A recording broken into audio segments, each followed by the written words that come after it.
Nombreux sont ceux qui pensent que la véritable vérité sur la guerre froide est cachée sous le label « Top secret ».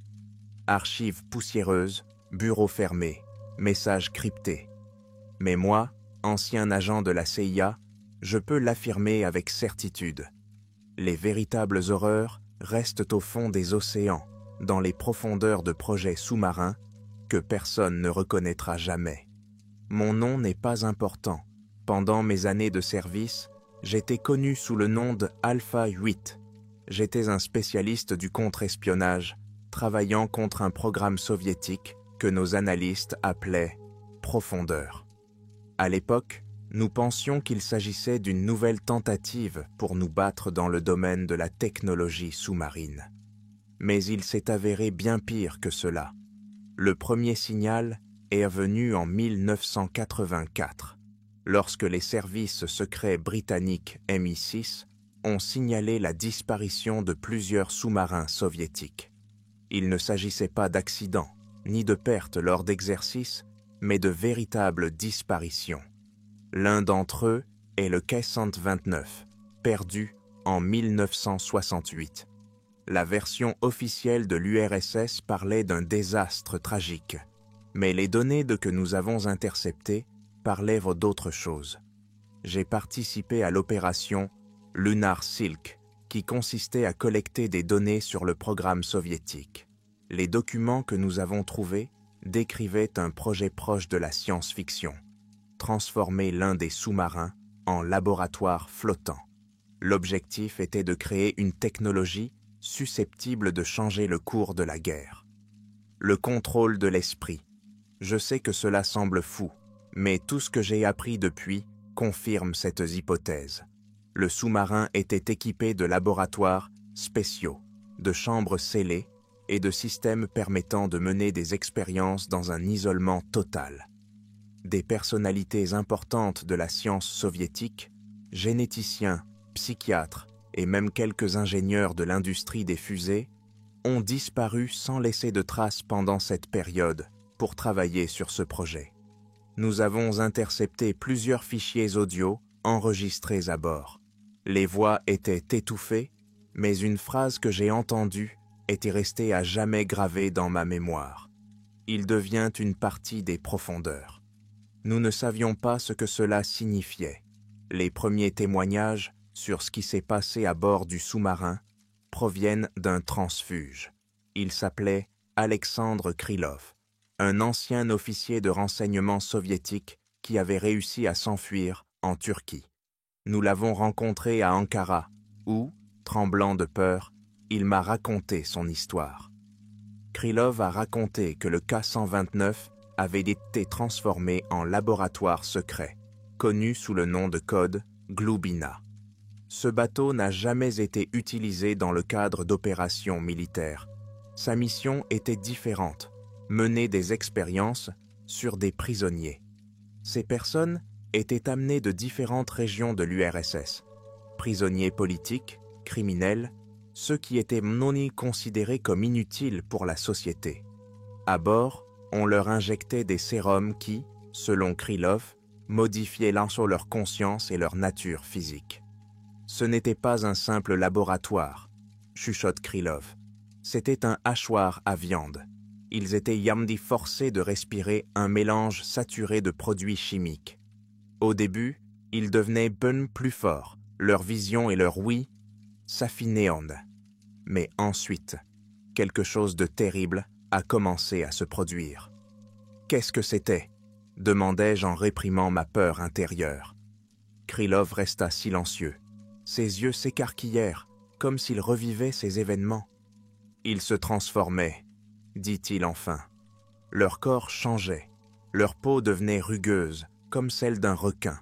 Leurs yeux devenaient noirs comme l'eau profonde. Ils n'étaient plus humains. Son récit a été corroboré par des enregistrements que nous avons pu obtenir par la suite. L'un des rapports, interceptés envoyés à Moscou, décrivait la création réussie d'un chasseur sous-marin. Le document mentionne une grande endurance, la capacité de respirer sous l'eau et une force inhumaine. Mais il est également fait mention d'effets secondaires, dégradation mentale, comportement agressif et perte de la parole humaine. Le témoignage le plus effrayant est celui de Krylov qui parle d'une chambre située dans les profondeurs du sous-marin. Elle était hermétique, les parois étant faites de métal résistant.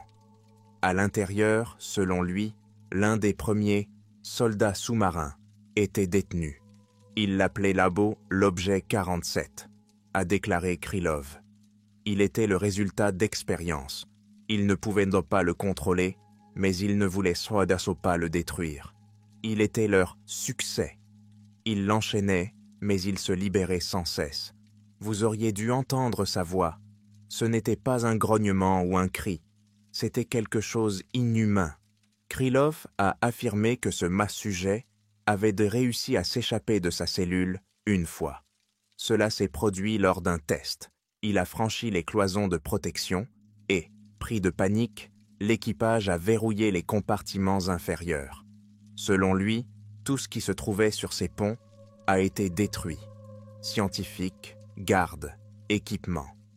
Le lendemain, le sous-marin était remonté à la surface et le haut commandement a décidé d'étouffer l'affaire. Il a ordonné la poursuite des recherches, mais avec des mesures de sécurité encore plus strictes. J'ai été frappé par la description de la manière dont ils ont remis l'objet 47 en isolement.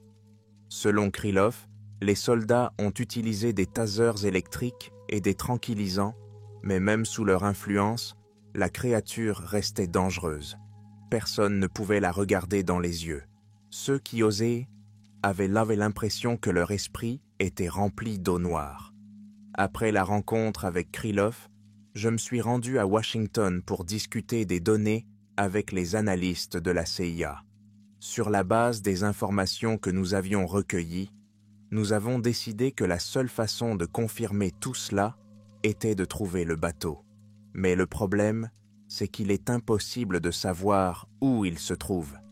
Officiellement, le Skagway 129 était considéré comme perdu dans les profondeurs de l'océan Pacifique, mais nous disposions de données indiquant qu'il avait pu être coulé délibérément après la catastrophe. Nous avons supposé que le bateau reposait sur le fond, ce que nos satellites espions ont confirmé. En 1985, nous avons organisé l'opération Profondeur. J'ai été affecté à cette mission en tant que coordinateur, travaillant avec l'équipe du véhicule de Outmere pour atteindre les restes du sous-marin. Ce que nous avons trouvé est inexplicable. Le sous-marin était bien là, mais ses coques étaient recouvertes d'étranges excroissances qui ressemblaient à du corail, mais qui étaient trop symétriques, comme s'il s'agissait de formations artificielles plutôt que naturelles. Lorsque nos caméras ont pénétré à l'intérieur, nous avons vu des restes de laboratoire, des fioles cassées et des équipements qui semblaient trop modernes pour les années 60. Le plus effrayant, c'est ce que nous avons découvert dans la chambre d'isolement. Elle avait été détruite de l'intérieur. Les murs présentaient de profondes éraflures, comme si quelque chose avait tenté de s'en libérer. Au fur et à mesure que notre équipe s'enfonçait dans le quai 129, je sentais que nous nous rapprochions de quelque chose de terrible. Les images des caméras du véhicule de haute mer montraient que les ponts inférieurs étaient complètement inondés. La plupart des laboratoires ont été détruits. Là où se déroulaient autrefois des travaux scientifiques, il n'y avait plus que des ruines et d'étranges sédiments ressemblant à du matériel biologique. Nos experts n'ont même pas pu se prononcer sur la nature de ces formations. Dans la chambre isolée que nous avons trouvée, les murs étaient criblés d'égratignures et les cloisons métalliques semblaient avoir été comprimées par des mains géantes. Au centre de la chambre se trouvaient des restes de chaînes. Elles avaient été arrachées à des attaches et qui semblaient pouvoir résister à une explosion atomique. Le plus étrange, c'est que nous n'avons trouvé aucune trace organique. Il n'y avait pas de corps, pas de sang, aucun indice de la mort ou de la destruction de l'objet 47. La chambre donnait l'impression que son occupant avait tout simplement disparu. Dès les recherches plus approfondies, nous ont conduits au compartiment inférieur, qui s'est avéré être les archives. Parmi les boîtes endommagées et les dossiers humides, nous avons trouvé quelques documents survivants. Ils décrivent les résultats d'expérience. Une étude en particulier a attiré notre attention. Il s'agit d'un rapport daté de 1967 qui fait état d'anomalies comportementales chez les soldats sous-marins. Les sujets font preuve d'une résistance extrême aux facteurs de stress externes, mais montrent une perte totale de réponse émotionnelle. Le principal effet secondaire est la dégradation de la personnalité. En cas d'exposition prolongée au sérum, les sujets commencent à éprouver une agressivité incontrôlable à l'égard de tout être vivant. Sur la page suivante figure le schéma d'une créature qui n'a manifestement plus de proportions humaines. Ses membres sont allongés, ses doigts d'as ressemblent à des griffes et ses yeux sont complètement noirs. Sous le dessin, on peut lire la légende suivante: Objet 47, stade 4, état instable. Nous avons également trouvé le journal de l'un des scientifiques impliqués dans le projet. Ces entrées ont été décousues, comme s'il les avait écrites dans un état de panique. La dernière entrée du journal m'a surpris. Il nous comprend. Nous pensions pouvoir le contrôler, mais il apprend plus vite que nous le pensions. Ce n'est pas seulement un être biologique, c'est plus que cela. Il est connecté aux profondeurs. L'eau elle-même devient son allié. Il faut couler le bateau avant qu'il ne soit trop tard. Cet enregistrement explique pourquoi le K-129 se trouve au fond de l'eau. Mais il ne répondait pas à la grande question. Qu'est-il arrivé à l'objet 47 ? Une fois l'expédition vers le K-129 terminée, nous avons été rapidement ramenés à la base. Nos découvertes, qui comprenaient des vidéos, des documents et des échantillons du sous-marin, ont été placées dans des conteneurs scellés. Les officiers à bord ont veillé à ce qu'aucune des découvertes ne reste sur les mains de l'équipage. Pour tous les autres, cette mission resterait un mystère. Lorsque nous sommes arrivés à la base, nous avons été accueillis par un groupe d'hommes en uniforme noir banalisé. Ils ont immédiatement isolé les conteneurs et les ont escortés vers une destination inconnue. Aucun d'entre nous n'était autorisé à poser des questions, mais leurs actes parlent d'eux-mêmes. Ce que nous avons trouvé à bord du K-129 est trop important pour qu'on l'apprenne. Le soir même, j'ai été convoqué pour un entretien privé avec mes supérieurs. Le directeur des opérations, un homme au regard froid et à la voix sans la moindre émotion, me posa une seule question. « Croyez-vous ce que vous avez vu ?» Je savais que toute tentative de mensonge serait vaine. Après une courte pause, j'ai répondu « Oui, j'en ai vu assez pour savoir que c'est réel. » Le directeur a hoché la tête, m'étudiant avec une expression impossible à déchiffrer. Après quelques instants de silence, il a prononcé « Alors vous comprenez que cette information ne doit pas être divulguée. Vous comprenez donc que cette information ne doit pas sortir de ce bâtiment. Officiellement, vous n'avez jamais participé à cette mission. À partir de ce moment, ma vie a changé. J'ai été mis en congé, l'euphémisme habituel pour désigner l'isolement. Tout contact avec d'anciens collègues était strictement interdit. Mais même loin de l'affaire, je n'arrivais pas à oublier. Les images du K-129 me hantaient chaque nuit. Je voyais une chambre isolée, des murs détruits, des excroissances sur la coque du sous-marin. Et surtout, je sentais la présence inexplicable de quelque chose d'étranger et de sinistre, caché dans les abysses de l'océan. Quelques mois ont passé. Je vivais dans ma maison sur la côte, essayant de faire face à ce que j'avais appris. Un jour, j'ai reçu un appel sur mon ancien numéro de téléphone. La voix à l'autre bout du fil était basse et clairement déformée pour cacher l'identité de la personne qui parlait. « Nous avons un problème, dit-il. Nous avons trouvé ce que vous cherchiez. L'interlocuteur était un de mes anciens collègues. Il n'a pas donné son nom, mais je l'ai reconnu à son accent particulier. Il m'a dit que dans l'océan Pacifique, près du site du naufrage du K-129, un sous-marin américain avait rencontré des phénomènes inexpliqués. Les instruments de navigation tombaient en panne et l'équipage signalait des bruits étranges venant des profondeurs. De plus, un radar sous-marin a détecté des mouvements que ni les océanographes ni les militaires n'ont pu expliquer. « Ce ne sont pas des poissons, dit-il. C'est autre chose. J'ai écouté, sentant des sueurs froides couler dans mon dos. Tout ce que nous avions trouvé sur le K-129 semblait reprendre vie. L'objet 47 avait peut-être survécu, ou sa mutation s'était poursuivie après le naufrage du sous-marin. Un collègue m'a proposé de nous rencontrer pour discuter des détails, mais quelques jours plus tard, j'ai appris qu'il avait disparu.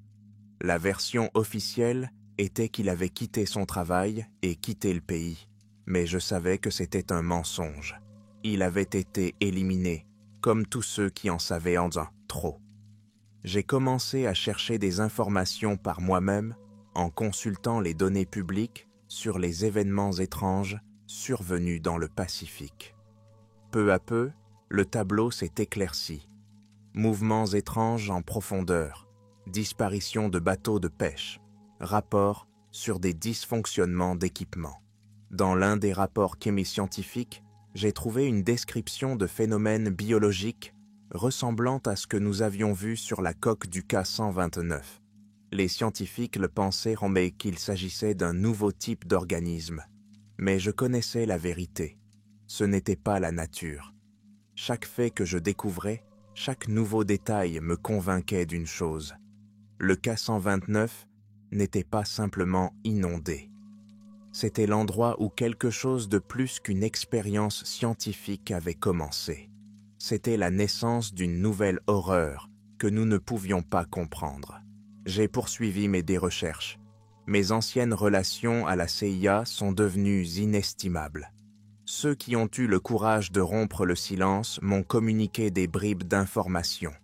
L'un d'entre eux, un analyste nommé Jason, m'a remis une copie d'un enregistrement audio réalisé lors de la dernière session de communication du K-129 avec le commandement. Sur l'enregistrement, on pouvait entendre des bruitages chaotiques, des raclements de métal, des respirations rauques, des commandes saccadées et quelque chose d'impossible à identifier. Au milieu de ce chaos, on entend de temps en temps de lourds bruits sourds, comme si quelque chose d'énorme se déplaçait sur la coque du bateau. Les dernières secondes de l'enregistrement sont particulièrement troublantes. Les cris ont été interrompus brusquement, puis un silence absolu s'est installé pendant plusieurs secondes avant que l'enregistrement ne s'achève. Ces sons ne sont pas le fruit du hasard. Ils ne peuvent être expliqués par un simple accident ou une défaillance technique. Ils témoignaient de la présence de quelque chose d'extraterrestre qui dépassait l'entendement humain. Un soir, je me suis assis sur la terrasse de ma maison et j'ai écouté le bruit de l'océan. L'eau était calme, mais quelque chose de menaçant se cachait dans ce silence. Je n'arrivais pas à me débarrasser du sentiment d'être observé. Soudain, comme pour confirmer mes craintes, j'ai remarqué au loin une faible lueur à la surface de l'eau. Ce n'était pas un phare, ni les lumières d'un bateau de pêche. C'était trop uniforme, trop régulier. Le lendemain, j'ai contacté le capitaine d'un bateau de pêche que je connaissais depuis mes années de travail. Il a accepté de m'emmener à bord pour explorer la région. Nous avons navigué au coucher du soleil et, à la tombée de la nuit, nous avons atteint les coordonnées où j'avais vu la lueur. Au fur et à mesure que nous nous rapprochions, le navire a commencé à trembler. Les instruments fonctionnaient mal et le compas tournait de façon erratique. L'un des marins a crié qu'il y avait du mouvement sous l'eau. Nous avons pointé le sonar vers le bas et l'image qui est apparue sur l'écran a figé tout le monde. C'était quelque chose d'énorme qui se déplaçait lentement, comme s'il nous observait. Soudain, le navire s'est mis à trembler. L'eau autour de nous s'est mise à remuer, comme si de l'air montait des profondeurs. Un éclair de lumière nous illumine un instant, et un grondement sourd et inquiétant rompt le silence de la nuit. Ce n'était pas seulement un son, c'était une vague qui s'insinuait, laissant derrière elle un sentiment de profond malaise, comme si l'esprit de la créature nous touchait. L'équipage a été terrifié, et le capitaine nous a ordonné de partir immédiatement. Nous nous sommes dirigés vers le rivage, mais les sons étranges nous ont tentés pendant longtemps. Lorsque nous avons enfin atteint la terre ferme, j'ai su que je devais faire un dernier geste. J'ai rassemblé toutes les données dont je disposais. Dossiers, documents, photographies. Mais avant de pouvoir les communiquer aux médias, j'ai reçu la visite d'hommes en costume noir. Ils ne se sont pas identifiés, mais leurs intentions étaient bêtes claires. J'ai eu le choix, me taire et vivre, ou parler et disparaître. J'ai choisi la première solution. Aujourd'hui, je vis loin de l'océan, loin de tout signe d'eau. Mais la nuit, dans les moments de silence les plus profonds, j'entends leur appel. Ils sont toujours là, dans les profondeurs, attendant leur heure.